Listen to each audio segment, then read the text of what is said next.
Hello, dear students. Today we will start with the new chapter from your English reader.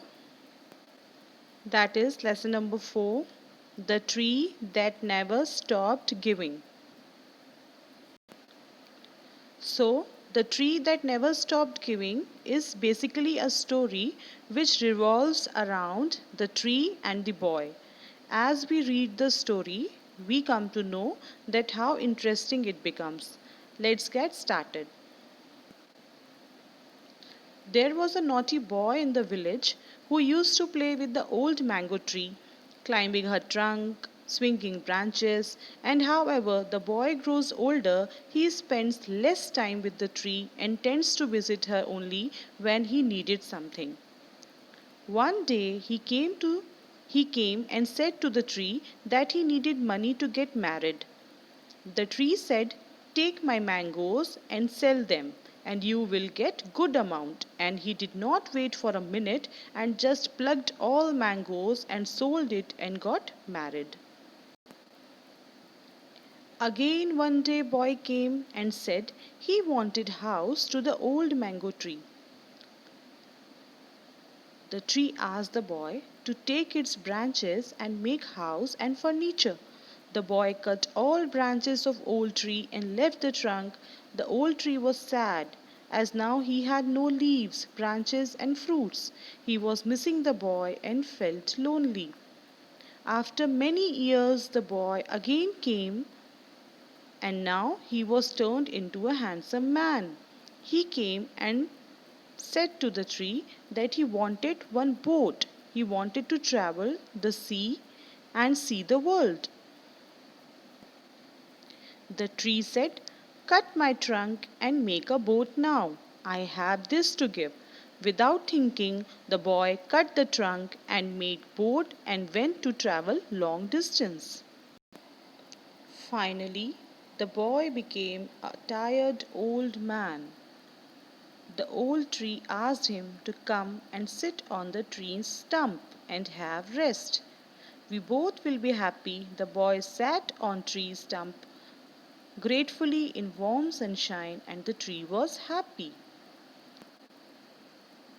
So children, the tree gives and gives, never expecting anything in return, never asking for its due, never reminding the boy of all it has sacrificed.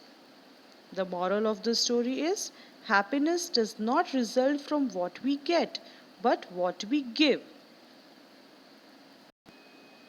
Let me explain you the story in Hindi. एक लड़का था, उसके घर के पास एक old mango tree था।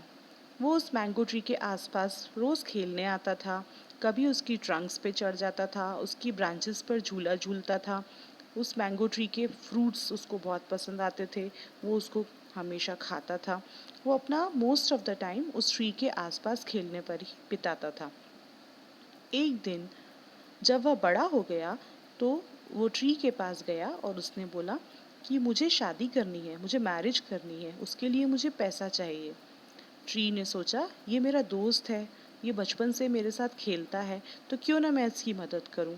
उसने कहा जितने भी मैंगोज मेरे ऊपर लगे हैं तुम सब तोड़ लो और तुम उसको मार्केट में जाके बेचो। उसको सेल करने के बाद तुम्हें जो पैसे मिलेंगे तुम उससे अपनी मैरिज करना। उस लड़के ने कुछ नहीं सोचा, सीधे जल्दी जल्दी मैंगोज तोड़े और मार्केट में जाके बेचे और उसने अपनी शादी की। कुछ टाइम के बाद एक बार फिर वो उस ओल्ड मैंगो ट्री के पास आया और उसने ट्री को बोला मुझे एक बहुत अच्छा घर चाहिए, बट मेरे पास इतने पैसे नहीं हैं कि मैं बहुत अच्छा घर बनवा सकूं। ट्री को फिर दया आ गई। पेड़ ने उसे कहा तुम मेरी ब्रांचेस काटो, उसमें से अपना घर भी बनाओ और अपने घर के लिए बहुत अच्छा फर्नीचर भी बनाओ। लड़के ने तुरंत उसकी बात मानी और जितनी भी ब्रांचेस थी वो सारी कट की और उससे बहुत अच्छा घर भी बनाया और फर्नीचर भी बनाया। बट ब्रांचेस कट करने की वजह से ट्री के पूरी लीव्स और फ्रूट्स खराब हो गए और वो बहुत अकेला हो गया और वो उस लड़के को बहुत मिस करता था, बिकॉज वो लड़का घर बनने के बाद उस पेड़ के पास कभी नहीं आया। काफ़ी सालों के बाद एक बार वह लड़का फिर वहाँ पर आया। वो अब एक बहुत हैंडसम मैन दिखता था।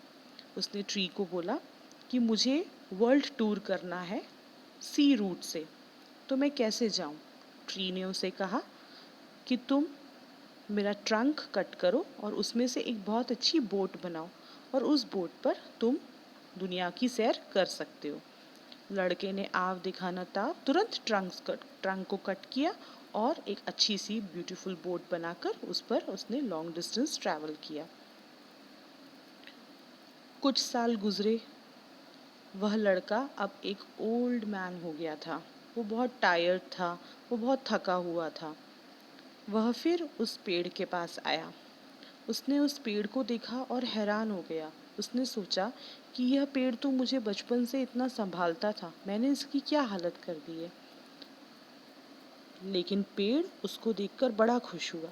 पेड़ ने उसको कहा, आओ मेरे दोस्त, मेरे पास आओ, और जो ये मेरा कटा हुआ स्टंप यहाँ रखा हुआ है, तुम उस पर बैठकर आराम करो, तुम बहुत टायर्ड लग रहे हो।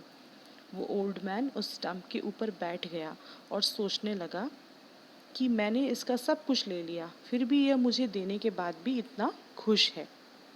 तो इस कहानी से हमें यह शिक्षा मिलती है कि हैप्पीनेस जो है, खुशी जो है, वो देने में ज़्यादा है। जो लेता है उसको खुशी कम मिलती है, बजाय उसके जो देता है उसे ज़्यादा खुशी मिलती है, ज़्यादा संतुष्टि मिलती है। I hope you will understand the story. Now read the lesson 2 times and try to learn the hard words and word meanings. Thank you. Have a nice day.